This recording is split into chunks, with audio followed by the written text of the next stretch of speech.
Hello friends, last lecture में हमने 3.2 के 18 सवाल तक किए थे। 19वां सवाल तुम्हारे पेज पे लिखा है। किसी के पास यदि बुक ना हो तो, किसी व्यापार संघ के पास 30,000 रुपये का कोष है जिसको दो भिन्न प्रकार के बॉन्डों में निवेश करना है। प्रथम बॉन्ड पे 5% वार्षिक यानी 100 रुपये पे, तो ब्याज का दर क्या हो जाएगा 5/100, क्योंकि परसेंट 100 पे होता है और 7% वार्षिक प्राप्त होता है। आयु गुणे के द्वारा निर्धारित करो कि 30,000 रुपये के कोष को दो भागों में किस प्रकार से बांटे निवेश करें, जिससे कि व्यापार संघ को पहली बार 1800 के लिए सवाल करना है, फिर वही 1800 के स्थान पे बस बदल देना है, 2000 ले लेना है, आंसर बदल जाएगा। तो अपने यहाँ मान लेते हैं, माना x रुपये 5% के बॉन्ड में निवेश करते, therefore कुल रुपए कितने थे 30,000। x रुपये अपने 5% के बॉन्ड में निवेश कर दिया, तो बचा कि कितना 30,000 माइनस x रुपये 7% के बॉन्ड में निवेश करते। यदि आव्यूह A से रकम तथा B से ब्याज की दर दर्शाएं। ए में अपने क्या ले रहे हैं रकम, तो आव्यूह A बराबर मिलेगा x और 30,000 माइनस x। B बराबर मिलेगा, अब इसको पंक्ति में लोगे तो इसको कॉलम में लोगे। पहली दर क्या थी जो x के लिए क्या थी 5%, तो 5/100, और दूसरी दर क्या थी 7/100। इन दोनों का गुणा ले लो, तो AB बराबर x इंटू 30,000 माइनस x 5/100 7/100 और इज इक्वल टू कितने रुपए अपने को फर्स्ट टाइम लेना है फर्स्ट सम के लिए, या अपने ए के लिए कर रहे हैं 1800। अब यदि कोई ये बोले कि इसको उल्टा ले, बराबर तो गुणा नहीं होगा, इसलिए ये गुणा कर लोगे। अब इसका गुणा करेंगे तो first row first column, x का गुणा इससे होगा तो 5/100 गुणे एक्स पहले प्लस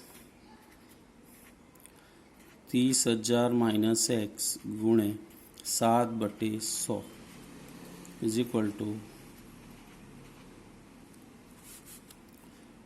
1800। ना इसका गुणा करेंगे तो और तुलना कर लेते तो 5x/100 प्लस इसका गुणा करेंगे तो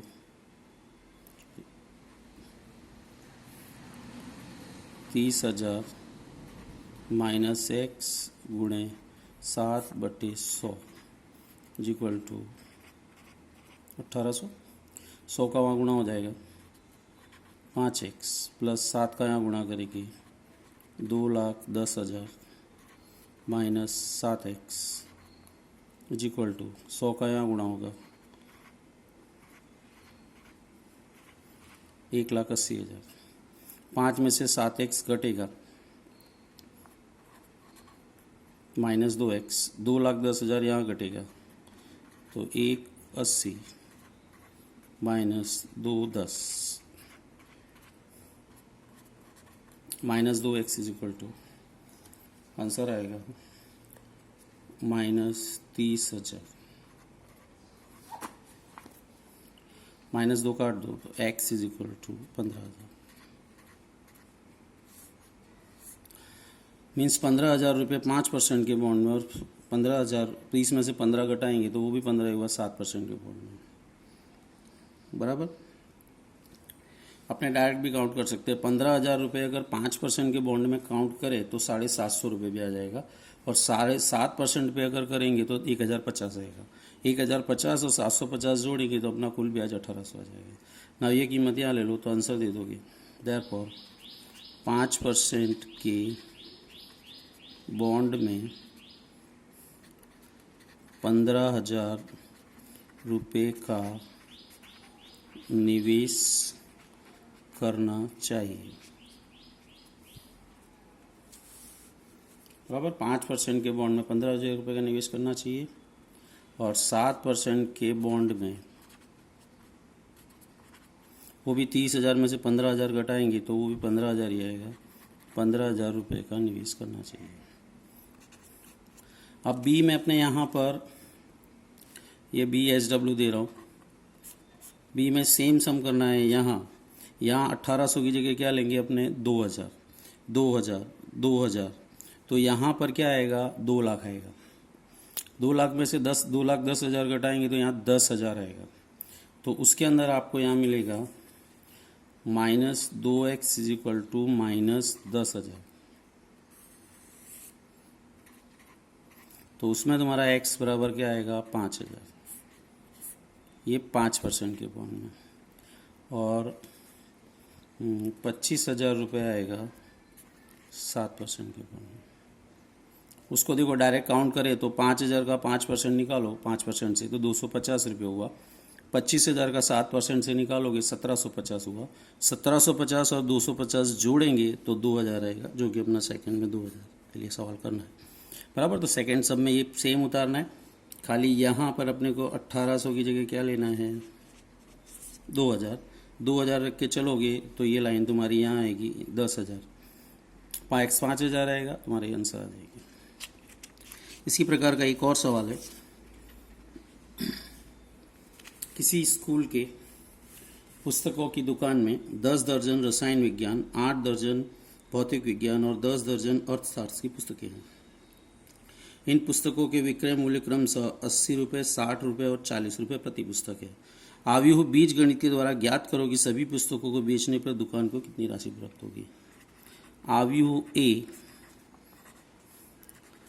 पुस्तकों की संख्या लेते हैं।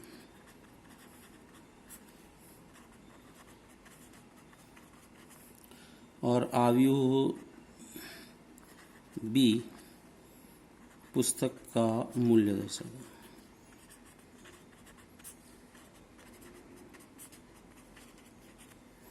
तो ए बराबर आएगा, कितना दर्जन था यहाँ 10 दर्जन, 1 दर्जन मीन्स 12, तो ए बराबर आएगा 10 × 12 रसायन विज्ञान के लिए, 8 × 12 भौतिक विज्ञान और 10 × 12 अर्थशास्त्र, बराबर आएगा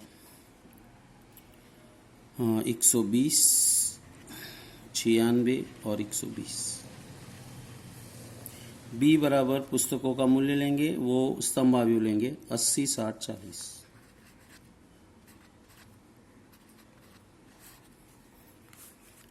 नाउ पुस्तकों का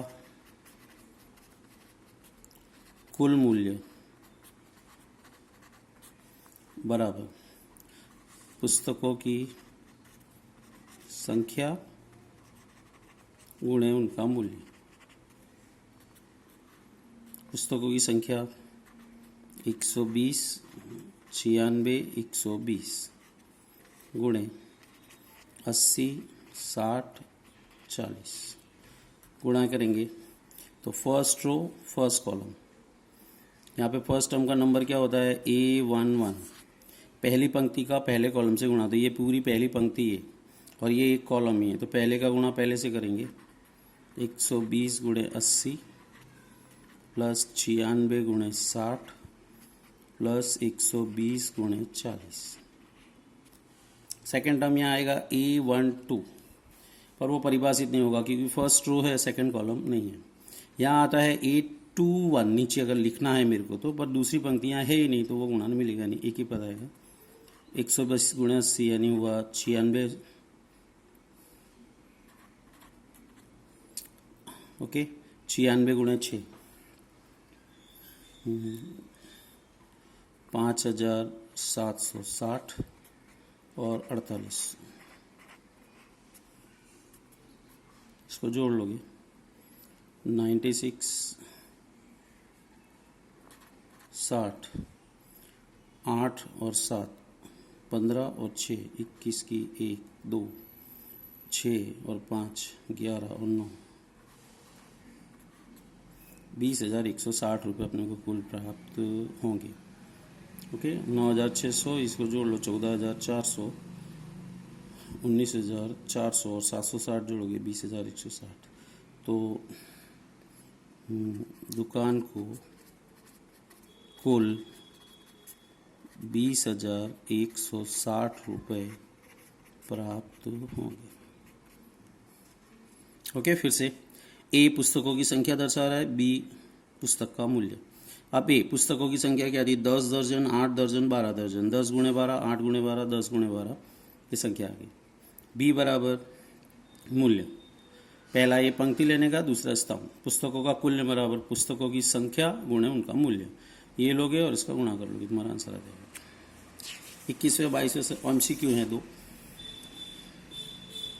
X 2 cross N, Y 3 cross K, Z 2 cross P, W N cross 3, P P cross K, या भी है। पहला क्वेश्चन है PY प्लस WY परिभाषित होने के लिए N K P के क्या प्रतिबंध होंगे? इनमें से कौन सी शर्त का पालन होगा? 4 ऑप्शन है। K बराबर 3, P is equal to N, K स्वैच्छ है, P बराबर 2, P स्वैच्छ है, K बराबर 3 और D में K बराबर 2, P बराबर 3। अब PY और WY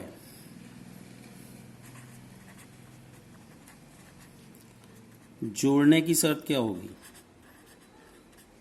कोई भी दो आव्यूह के जोड़ने की शर्त होती है इक्वल टू PY की कोटि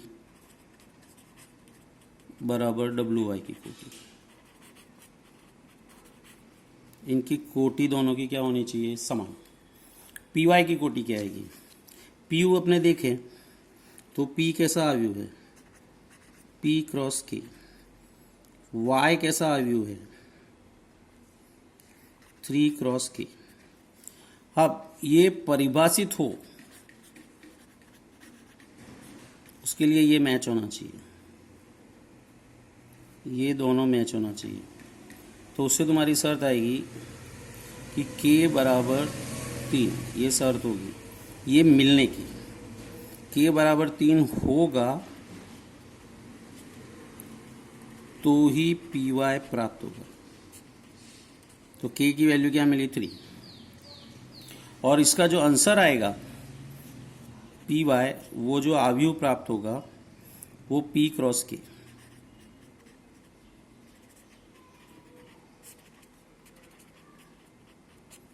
ठीक है, जब अपने कोई भी दो आव्यूह का गुणा देखते हैं तो आगे जो भी आव्यूह है उसके कॉलम का नंबर इक्वल टू इसके पंक्ति का नंबर होना चाहिए। तो K बराबर 3 अगर होगा, K की वैल्यू यहाँ 3 होगी तो ही ये गुणा मिलेगा। तो K की कीमत 3 पहली शर्त आई, और जो आंसर आएगा PY का वो P क्रॉस K आएगा। नाउ अपने WY को देखें तो W कैसा आव्यूह है? N cross 3। Y कैसा आव्यूह है? 3 क्रॉस K। अब यहाँ देखो 3 मैच हो रहा है, ये तो ये तो गुणा मिलने वाला है। और आंसर जो WY का आएगा वो WY कैसा आव्यूह होगा? N cross K।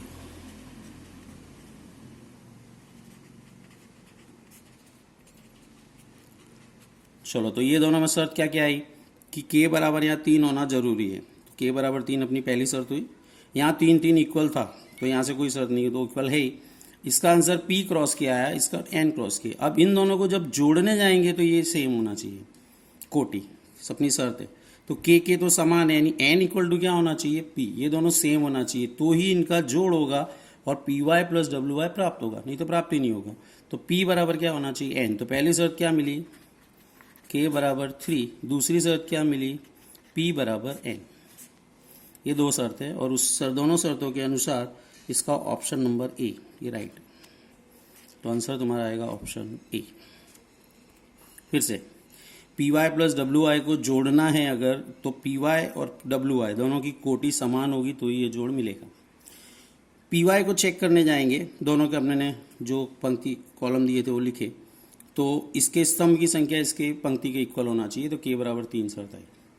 और आव्यूह जो मिलता है वो सीधा मिलता है। सीधा मतलब आगे वाले की पंक्ति आती है, बाद वाले का कॉलम आता है, तो P क्रॉस K आव्यूह मिलेगा।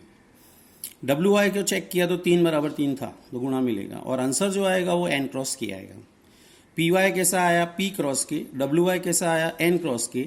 इन दोनों की कोटि ये इक्वल होगी तो ही ये जोड़ होगा, इसलिए K तो बराबर है तो N और P भी बराबर होना चाहिए, तभी ये जोड़ मिलेगा। इसलिए P बराबर N शर्त आ जाएगी और K बराबर 3। इसी के आधार पर, इन्हीं शर्तों के आधार पर ये है 7x माइनस 5z। अब यहाँ घटाव है, घटाव में भी अपनी यही शर्त होगी कि x और z इन दोनों की कोटि क्या होना चाहिए, समान।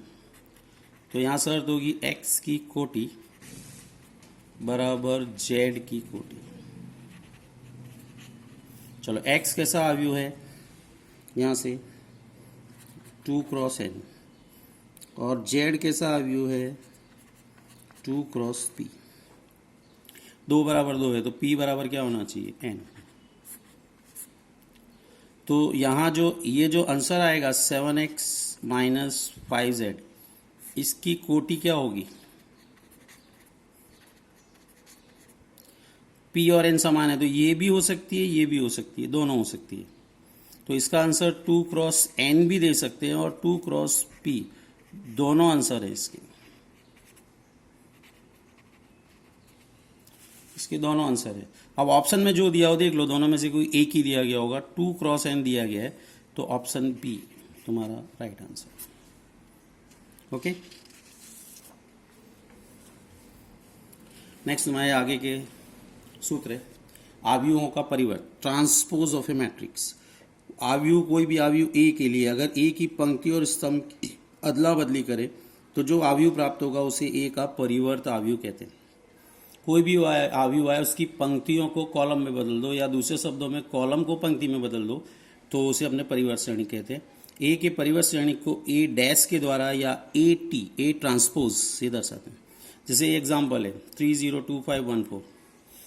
अब इसका पहला कॉलम क्या है 321, उसको पहली पंक्ति बना दिया। दूसरा कॉलम 054, दूसरी पंक्ति बना दिया। या उल्टा बोलो, पहली पंक्ति 30 पहला कॉलम बना दिया, 25 को दूसरा बना दिया, 14 को तीसरा बना दिया।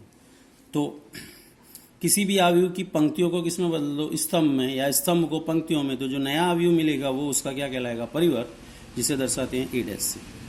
और इसकी कोटि उल्टी हो जाएगी। जैसे ये 3 क्रॉस 2 आव्यूह था तो ये जो मिलेगा इसका आव्यूह उल्टा हो जाएगा 2 क्रॉस 3। इसका गुणधर्म ए डैश का डैश, किसी भी आव्यूह का 2 बार परिवर्त निकालो तो वापस ये आ जाएगा। के ए पे डैश हो, के संख्या है तो संख्या पे डैश का कोई मीनिंग नहीं है, के ए डैश आएगा। कोई भी 2 आव्यूह प्लस में हो तो दोनों पे अलग अलग डैश ले सकते हो। ए बी पे डैश है, गुणे में है, तो अलग अलग करोगे तो उल्टा हो जाएगा, रिमेंबर रखना। बी डैश आगे आएगा, ए डैश पीछे आएगा। नेक्स्ट तुम्हारा है सम्मित आव्यूह। सम्मित और विसम्मित आव्यूह दोनों वर्ग आव्यूह के लिए ही है। वर्ग आव्यूह नहीं है तो सम्मित विसम्मित आएगा नहीं। वर्गीय आव्यूह ए के लिए अगर किसी आव्यूह का ए डैश निकालो और अगर वो वापस वही का वही ए आए, कोई चेंज ना हो, तो ए को सम्मित आव्यूह कहते हैं। जैसे ये एग्जाम्पल है √333 2 - 1 0 305। अब चलो इसकी पहली पंक्ति ये, उसको पहला कॉलम बना दिया। दूसरी पंक्ति 2 - 1 0 दूसरा कॉलम बना दिया। तीसरी पंक्ति को तीसरा बना दिया। दोनों आव्यूह सेम है, ए डैश बराबर ए, इसलिए ए कैसा आव्यूह कहलाएगा, सम्मित। विसम्मित आव्यूह में यदि वर्ग आव्यूह के लिए होगा ये भी, यदि ए डैश बराबर -a हो तो ए को विषम सम्मित आव्यूह कहते हैं। जैसे ए बराबर ये है 0e f -e 0e f -e 0, इसका आपने डैश निकाला तो पहली पंक्ति को पहला कॉलम बनाया, दूसरे को दूसरा बनाया, तीसरे को तीसरा, सेम नहीं आया, माइनस कॉमन निकाला, इन सब के चिन्ह बदल गए और वापस ये ए आ गया। तो ए डैश बराबर क्या मिला, -a, तो ये क्या कहलाएगा, विषम सम्मित आव्यूह। किसी भी विषम सम्मित आव्यूह में ये जो अग्र विकर्ण है उसके पद कंपलसरी 0 होंगे, ये ध्यान रखो। ए बराबर अपने ले सकते हैं 1/2 a + a dash 1/2 a - a dash. इसमें ये जो a + a डैश है ये हमेशा सम्मित आएगा। किसी भी वर्ग आव्यूह के साथ उसके ट्रांसपोज को, परिवर्त को जोड़ोगे तो आंसर सम्मित ही आएगा, और घटाओगे तो हमेशा विषम में सम्मित आएगा। ये सूत्र है, ध्यान में रखोगे। इसके आधार पर हमने 3.3 स्टार्ट करें। 3.3 का पहला सवाल है, निम्न का परिवर्त ज्ञात करो। सिंपल है, ये ए दिया है, ए डैश बराबर, इसका फर्स्ट एक कॉलम है उसको पंक्ति में बदल दो, 5 1/2 - 1, ये इसका आंसर। इसका ए डैश चाहिए, पहली पंक्ति 1 - 1 उसको पहला कॉलम बना दो, दूसरी पंक्ति 2 3 उसको दूसरा कॉलम बना दो। इसका ए डैश, पहली पंक्ति -1 5 6 पहला कॉलम बना दो, दूसरी पंक्ति को दूसरा कॉलम बना दो, तीसरी पंक्ति को तीसरा कॉलम बना दो। तो किसी भी अवयव की पंक्तियों को स्तंभ में या स्तंभ को पंक्तियों में बदल दो तो वो तो अवयव तुम्हारा क्या हो जाएगा, इसका परिवर्त। ना यहाँ ए और बी दिया है, चेक करना है ए प्लस बी का होल डैश बराबर ए डैश प्लस बी डैश। ये दोनों सूत्र है, दोनों सही है, ठीक है। एग्जाम्स में सवाल आने का चांस है ही नहीं, क्या आएगा, प्रैक्टिस के लिए जस्ट। ना ए प्लस बी का होल डैश LHS निकालना है तो पहले ए प्लस बी निकालेंगे, मैं डायरेक्ट निकाल ले रहा हूँ, दोनों को जोड़ लो, -1 और -4, -5, 2 और 1, 3, 3 और -5, -2, 5 और 1, 6, 7 और 2, 9, 9 और 0, 9, -2 और 1, -1, 1, 3, 4, 1 और 1, 2। ना इसकी LHS ले, LHS क्या दी गई है, a प्लस बी का होल डैश। तो ये अपना a प्लस बी है, इसका होल डैश मतलब पंक्तियों को कॉलम में बदल दो, -5, 3, -2, 6, 9, 9 दूसरा कॉलम बना देंगे, और -1, 4, 2 ये तीसरा कॉलम, ये नंबर 1 तुम्हारी LHS हुई। नाउ RHS के लिए क्या चाहिए, a dash plus b dash, a dash, इसकी पंक्ति को कॉलम में बदल दो, -1, 2, 3, 5, 7, 9, -2, 1, 1, बी डैश, -1, 4, -5, 1, 2, 0, 1, 3, 1। नाउ RHS लेंगे, a dash plus b dash, a dash, -1, 5, -2, 2, 7, 1, 3, 9, 1, plus b dash, -4, 1, 1, 1, 2, 3, -5, 0, 1 जोड़ लो, -5, 6, -1, 3, 9, 4, -2, 9 और 2, नंबर 2। दोनों वैल्यू समान है, 1 तथा 2 पर से a प्लस बी का whole dash is equal to a dash plus b dash. a minus b का होल डैश ये खुद चेक कर लोगे, ये भी राइट ही आएगा। क्या करना है, a में से b घटा के उसका डैश निकालोगे, नंबर 1, फिर a डैश b डैश ये है उसको घटा लोगे, नंबर 2 सेम आएगा, वो घर पे करोगे। सेम टू सेम सवाल है तुम्हारा ये, a डैश दिया है, b दिया है और ये चेक करना। अब यहाँ b दिया हुआ है तो यहाँ a निकालना पड़ेगा, a बराबर इसकी पहली पंक्ति 3, 4 पहला कॉलम बना देंगे, -1, 2 और 0, 1, या कॉलम से देख लो, फर्स्ट कॉलम 3, -1, 0 पहली पंक्ति बन गया, 4, 2, 1 दूसरी। अब इसकी LHS के लिए a plus b, a 3, -1, 0, 4, 2, 1 plus b, -1, 2, 1, 1, 2, 3 जोड़ लो, 2, 1, 1, 5, 4, 4। नाउ LHS लेंगे, a plus b whole dash, पंक्ति को कॉलम में बदल दो, 2, 1, 1, 5, 4, 4, नंबर 1। नाउ RHS के लिए यहाँ a dash plus b dash चाहिए, b डैश इसका निकालेंगे यहीं, तो पहली पंक्ति कॉलम आएगी, -1, 2, 1 और 1, 2, 3। RHS लोगे, a dash 3, 4, -1, 2, 0, 1 plus b dash, -1, 1, 2, 2, 1, 3। इसको भी जोड़ेंगे तो 3, -1, 2, 5, 1, 4, 1, 4, नंबर 2। देख लो दोनों वैल्यू सेम है, 1 तथा 2 पर से a plus b whole dash is equal to a dash plus b dash. इसमें भी माइनस वाला जो है वो SW में खुद करोगे, घटाना है सिर्फ और कुछ करना नहीं है।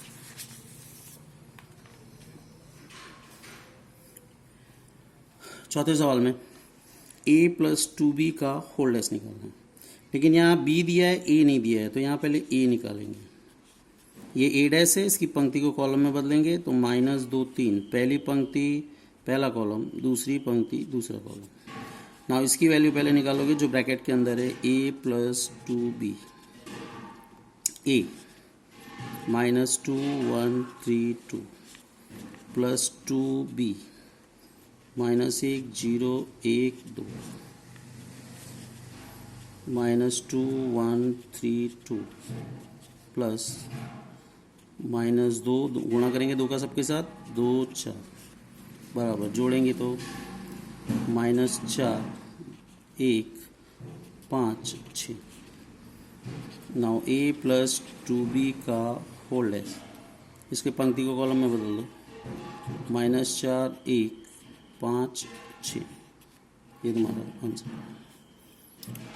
पांचवें सवाल में भी ये चेक करने का सवाल है, कोई भी सवाल एग्जाम में आने लायक नहीं है, चेक कर रहे अपने यहाँ क्या निकालेंगे, ए बी।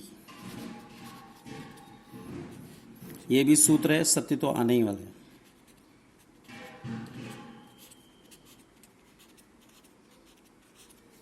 चलो गुणा करेंगे इसका तो बराबर, ये कैसा से आयु है, 1 2 3 3 × 1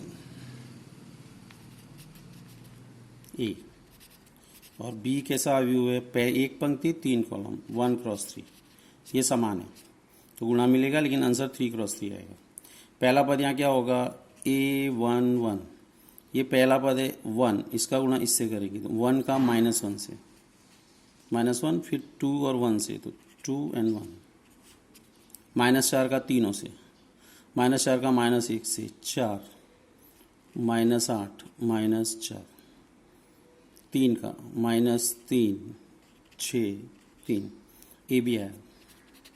LHS लेंगे ए बी का डैश, इसकी पंक्ति को कॉलम में बदल दो, -1 2 1 4 -8 -4 -3 6 3, नंबर 1।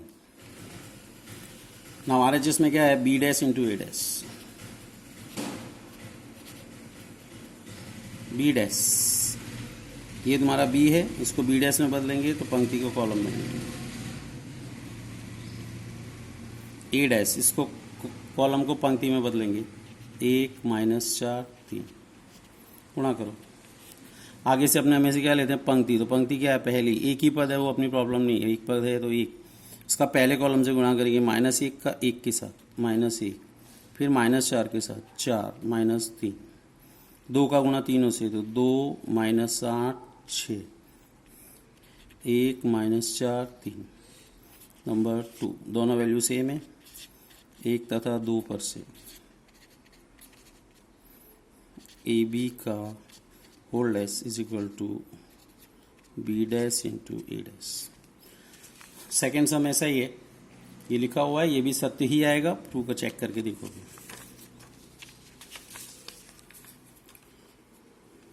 नेक्स्ट तुम्हारा ए बराबर दिया है, ए डैश इंटू ए बराबर आई लाना है। ये ए दिया है, ए डैश इज इक्वल टू आएगा, पंक्ति को कॉलम में बदलो, पहली पंक्ति पहला कॉलम बनेगी और दूसरी पंक्ति दूसरा कॉलम। नाउ LHS ले, A dash into A dash cos alpha minus sine alpha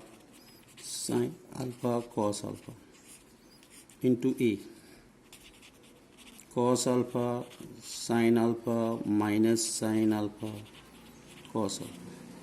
गुणा करेंगे, first row first column, cos का कॉस के साथ cos square alpha, minus sine का माइनस साइन के साथ तो plus sine square alpha.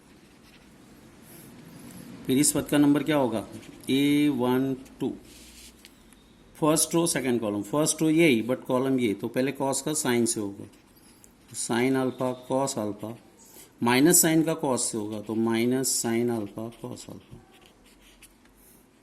2 1 sine alpha cos alpha minus sine alpha cos alpha बराबर। इसका नंबर क्या है, A21। बोलो दूसरी पंक्ति कौन सी, ये पहला कॉलम, ये दो दो पद है, पहले का पहले से गुणा दूसरे का दूसरे में, ये माइनस आ जाएगा, फिर पहले का पहले से साइन स्क्वायर अल्फा कॉस का कॉस से, ये तुम्हारा 1, ये कट हो गया 0, ये कट हो गया 0 1, ये तुम्हारा आइडेंटिटी इकाई तत्सम का व्यू है आई। सेकेंड सवाल सेम है, इसमें भी ए दिया है, ए डैश इंटू ए, जैसे ऊपर देखा आपने ने सेम वही सम है, साइन कोस चेंज कर दिया है, तो यहाँ पे भी ए डैश निकाल लेना और ए का साथ उसका गुणा करना, आई आ जाएगा। ये सवाल भी SW में होमवर्क में करोगे। आज अपने इतना ही कर रहे हैं, थैंक यू।